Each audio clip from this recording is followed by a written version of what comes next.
रात के गहरे अंधेरे में 11:15 की एक ट्रेन पटरी पर सरसराती हुई आगे बढ़ रही थी। अजय, एक युवा पत्रकार, इस ट्रेन में सफर कर रहा था। उसे एक गुप्त सूचना मिली थी कि इस ट्रेन में कुछ अजीब घटनाएं हो रही हैं। ट्रेन के भीतर घुसते ही उसे एहसास हुआ कि यह सामान्य यात्रा नहीं थी। डिब्बे में बहुत कम लोग थे और वे भी चुपचाप अपनी सीटों पर बैठे थे, जैसे किसी अनदेखे भय ने उन्हें जकड़ रखा हो। अचानक ट्रेन के पिछले डिब्बे से हलचल की आवाज आई, किसी के दौड़ने की आहट। अजय ने गर्दन घुमाई, पर वहां कुछ नहीं दिखा। वो उठकर पीछे जाने ही वाला था कि कंडक्टर ने उसे रोका। आप जहां बैठे हैं, वहीं बैठे रहिए।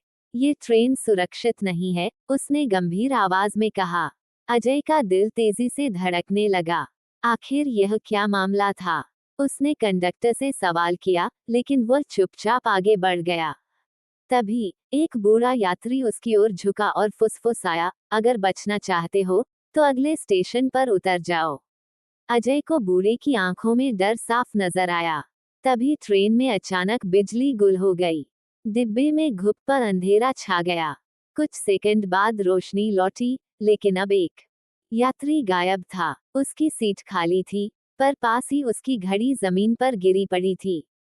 अजय ने घड़ी उठाई और चारों ओर देखा। बाकी यात्री भयभीत नजरों से एक दूसरे को देख रहे थे। किसी को समझ नहीं आ रहा था कि यह कैसे हुआ। अचानक दरवाजे के पास एक परछाई हिली। अजय ने हिम्मत जुटाई और धीरे धीरे उसकी ओर बढ़ा। परछाई एक महिला की थी, जो कांप रही थी। मुझे बचाओ, ये ट्रेन भूतिया है। वह बुरी तरह कांप रही थी। अजय ने उससे पूछना चाहा कि वह क्या कहना चाहती है, लेकिन तभी ट्रेन जोर से झटके के साथ रुकी। चारों ओर घबराहट फैल गई। लेकिन गजब ये था कि कोई स्टेशन नहीं था, केवल घना जंगल। तभी डिब्बे के दरवाजे अपने आप खुल गए। बाहर एक धुंधली आकृति खड़ी थी, एक आदमी, जिसकी आंखें सफेद थीं, चेहरे पर कोई भाव नहीं। वह धीरे धीरे अंदर आया। यात्रियों ने डर के मारे चिल्लाना शुरू कर दिया। अजय ने मोबाइल निकाला, पर कोई नेटवर्क नहीं था। तभी वह आदमी जोर से हंसा और उसकी आवाज पूरे डिब्बे में गूंज उठी।